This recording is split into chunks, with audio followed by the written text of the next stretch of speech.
We finally get introduced to another enchanted blade, Kume-Yuri, and the owner of the Kume-Yuri is Yuji Yuhura. This is the sword wielder that just got attacked by the Hasaku and is on the run right now. But Chihiro and Hakari are on their way to protect them, bro. This chapter goes crazy. I'm not gonna lie, Chihiro is competing with Sang Jin-woo on who has more aura because, man, he be aura farming just...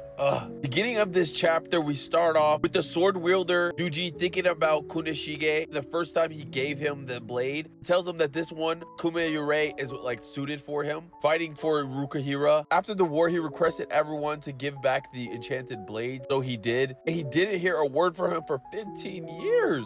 And then one day he hears from the sorcerers that are protecting him that Kunishige got murdered by that Hisaku group. It's like the first time it coming up to him personally. And they also killed the wielder of the Cloud Gouger. I wonder how they got to the wielder of the Cloud Gouger when they're supposed to be in these fortresses. So they previously attacked one already. One of the sorcerers talking to him. Yuji's obviously very depressed about hearing the news of Rukahira passing away because that was his idol. The sorcerer guy was like, they were on 10, they were going to protect him, make sure nothing happens to him. He went on with his day and they would always be like bathing together. This is where he heard news about Rukahira's son, Chihiro, and the 7th enchanted blade. He really didn't believe it, calling him an imposter. The reason why he didn't believe it because he was like, there's no way this guy had a son, couldn't take care of a kid. It's funny because the way I see Rukahira, he was like a loving father, goofball, but that's in his early, like his adulthood. You never get to see him in when he's a teen growing up and is like, we didn't have Chihiro. Who's Chihiro's mom, bro? Now we see what happened during the attack on the fortress. They were using that core power of the enchanted blade. The sorcerers were overpowered and they just told him to run,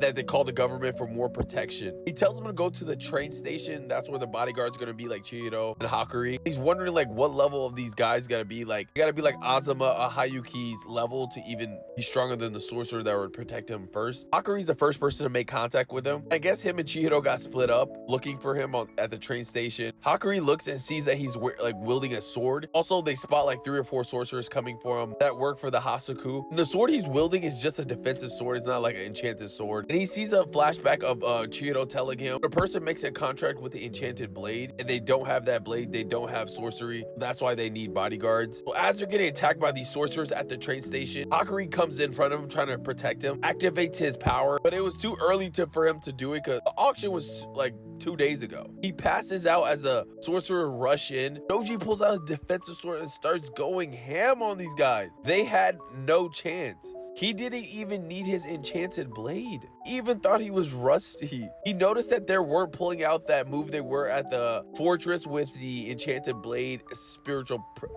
energy mimic. But more sorcerers were coming. The train doors open up. Hakari directs him to going inside. As he goes inside, there's more sorcerers waiting for them. But then we see Chihiro hanging behind them as these sorcerers don't know what's about to happen. One looks back. Chihiro is gone. The door is open. In a flash, he's in front of him.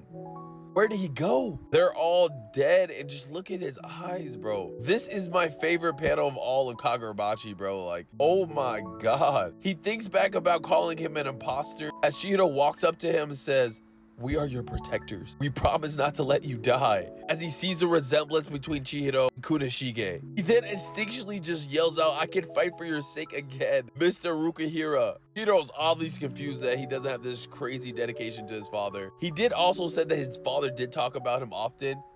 Oh man, what a great chapter.